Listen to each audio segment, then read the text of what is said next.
கர்த்தருக்குள் அருமையான அன்பு உள்ளங்களை, இந்த காலை வேளையிலும் ஒரு புதிய வாக்குத்தத்தத்தோடு உங்களை நான் மீண்டுமாய் சந்திப்பதில் நான் மிக்க மகிழ்ச்சி அடைகிறேன். இன்றைய நாளிலும் 10ஆம் தேதி ஜூன் மாதம் 2025ஆம் ஆண்டு ஆண்டோடைய வார்த்தை இந்த நாட்களிலே நம்மோடு இப்படியாக சொல்லுகிறது. சங்கீதம் 37வது அதிகாரம் 4வது வசனத்தை வாசிப்போமா இருந்தால், பரிசுத்த வார்த்தை இந்த நாட்களிலே இப்படியாக நம்மோடு இடைப்படுகிறதை பார்க்கக்கூடியதாக இருக்கிறது. கர்த்தரிடத்தில் மன மகிழ்ச்சியாயிரு, அவர் இருதயத்தின் வேண்டுதல்களை உனக்கு அருளி செய்வார் என்று இன்றைய நாளிலும் கர்த்தருடைய மன்னா இந்த நாட்களிலே இப்படியாக உங்களோடு இடைப்படுகிறதை காணக்கூடியதாக இருக்கிறது. அருமையான அன்பு பிள்ளைகளே, ஒவ்வொரு நாளும் இந்த நாட்களிலே கர்த்தருடைய வார்த்தையாகிய அந்த மன்னாவை கேட்கும்படியாக ஆவலாயிருக்கிற என் அன்பு உள்ளங்களை இரட்சகராகிய இயேசு கிறிஸ்துவின் நாமத்திலே நான் வாழ்த்துகிறேன். வேதம் சொல்லுகிறது பாருங்கள், பழைய ஏற்பாட்டிலே யாத்திராமத்திலே அனுதினமும் அவர்கள் இந்த நாட்களிலே ஆண்டோடைய மன்னாவுக்காக இந்த நாட்களிலே காத்திருந்தார்கள் என்று சொல்லி.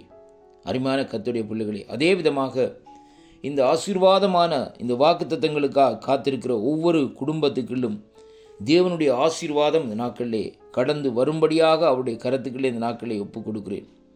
இன்றைய நாளிலும் தேவன் நமக்கு கொடுக்கிற ஒரு அருமையான வார்த்தை இப்படியாக சொல்லுகிறது. கர்த்தரிடத்திலே முதலாவது மன மகிழ்ச்சியாக இரு, அவர் உன் இருதயத்தின் வேண்டுதல்களை உனக்கு அருளி செய்வார் என்று சொல்லி சொல்லப்படுகிறதை பார்க்கிறோம். முதலாவது தேவன் விரும்புகிற காரியம் இந்த நாட்களிலே ஒவ்வொரு தன்னுடைய கரத்தினால் சிருஷ்டிக்கப்பட்ட ஒவ்வொரு மனுஷனும் மன மகிழ்ச்சியாக இந்த நாட்களிலே இருக்க வேண்டும். அருமையான அன்பு பிள்ளைகளே, வேதம் சொல்லுகிற இந்த நாட்களிலே மகிழ்ச்சியாயிரு என்று அநேக இடங்களிலே இந்த நாட்களிலே வேதத்திலே இந்த நாட்களிலே சொல்லப்படுகிறதை பார்க்கிறோம்.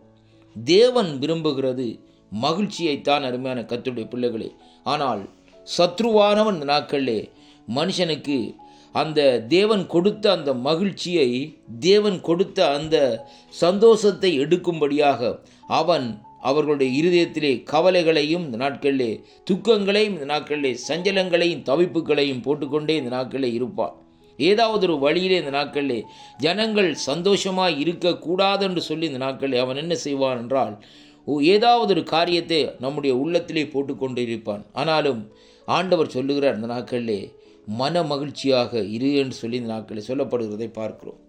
கர்த்தர் சந்தோஷத்தை விரும்புகிற தேவனாக இந்த நாட்களில் இருக்கிறார். அருமையான கர்த்தருடைய பிள்ளைகளே, பூமியிலே மனுஷனை உருவாக்கின தேவன் இந்த நாட்களிலே மனுஷன் அனுதினமும் துக்கத்தோடு கவலையோடு யோசித்து கொண்டு இருக்க வேண்டும் என்று சொல்லி தேவன் மனுஷனை அங்கே உருவாக்கவும் இல்லை, மனுஷனை படைக்கவும் இல்லை. ஆண்டவர் சொல்லுகிறார் இந்த நாட்களில் பாருங்கள், ஆதிகாமத்தில் எடுத்து பாருங்கள், ஆதாம் இடத்தில் சொல்லுகிறார், நீ எல்லாவற்றையும் ஆண்டு நடத்திக்கொள் என்று சொல்லி இந்த நாட்களை சொல்லி ஆளுகையினுடைய தன்மையை இந்த நாட்களிலே கொடுக்கிறார். அருமையான கர்த்தருடைய பிள்ளைகளே, பகலில் குளிர்ச்சியான வேளையிலே அங்கே தேவன் ஆதாமோடும் ஏவாளோடும் அந்த ஏதோன் தோட்டத்திலே உலாய் வந்தார். அருமையான கர்த்தருடைய பிள்ளைகளை பாருங்கள், அங்கே அவர்களோடு மகிழ்ச்சியாக ஆண்டவர் இந்த நாட்களில் பேசிக்கொண்டே இந்த நாட்களில் இருந்தார் என்று சொல்லி அங்கே பார்க்கிறோம். ஆனால் அந்த மகிழ்ச்சியை ஒரு நாள் இந்த நாட்களில் என்ன செய்கிறான், அவன் அந்த இடத்திலிருந்து எடுத்து விடுகிறதை பார்க்கிறோம். அவர்கள் கவலையோடும், அருமையான அன்பு பிள்ளைகளை பாருங்கள், துக்கத்தோடும் அந்த ஏதோன் தோட்டத்தை விட்டு வெளியே தள்ளப்படுகிறதை அங்கே காணக்கூடியதாக இருக்கிறது. அந்த காரியம் இன்றைக்கு இந்த பூமியிலே இந்த நாட்களில் தொடர்ந்து நடந்து கொண்டிருந்தது. ஆனால் ஆண்டவராகிய இயேசு கிறிஸ்து கல்வாரியிலே நமக்காக அடிக்கப்பட்டு மறுபடியுமாய் அந்த இழந்து போனதை இந்த நாட்களிலே மீட்டு தந்தார் என்று சொல்லி இங்கே பார்க்கிறோம். வேதம் சொல்லுகிறது, இழந்து போனதை மீட்கும்படியாகத்தான் குமாரனாகிய இயேசு கிறிஸ்து மறுபடியுமாய் இந்த நாட்களில் இந்த பூமிக்கு வந்தார் என்று. அதனாலே அன்பு பிள்ளைகளே, உங்களுடைய வாழ்க்கையிலே இந்த நாட்களிலே ஒரு காரியம் நீங்கள் இருதயத்திலே உங்களுடைய வேண்டுதல்கள் தேவனுடைய சமூகத்திலே கேட்க வேண்டுமா இருந்தால், முதலாவது நாட்களிலே நம்முடைய வாழ்க்கையில் இந்த நாட்களிலே என்ன நடக்க வேண்டுமென்றால் மகிழ்ச்சி என்பதைத்தான் இன்றைக்கு நாங்கள் பார்க்க வேண்டும். கர்த்தரிடத்திலே நாங்கள் முதலாவது மகிழ்ச்சியாக இருக்கிற வேளையிலே தான் அவர் நம்முடைய இருதயத்தின் வேண்டுதல்களை அருளி செய்வார். அருமையான அன்பு பிள்ளைகளே, இருதயத்திலே ஒரு சந்தோஷம் இருக்குமா இருந்தால்தான் நாங்கள் தேவனிடத்திலே சந்தோஷமாய் அங்கே இந்த நாட்கள் ஒரு காரியத்தை கேட்க முடியும். கவலைகள் துக்கங்கள் இருந்தால் நாங்கள் ஜெபம் பண்ண முடியாது. அருமையான அன்பு பிள்ளைகளை, வேதம் வாசிக்க முடியாது. அந்த கவலையை குறித்தே இந்த நாட்களை யோசித்து கொண்டிருப்போம். ஆனால் அப்படிப்பட்ட சூழ்நிலையிலிருந்து மாற்றும்படியாகத்தான் தெய்வகுமாரனாகிய இயேசு கிறிஸ்து உங்கள் மத்தியிலே இன்றைய நாட்களில் இருக்கிறார்.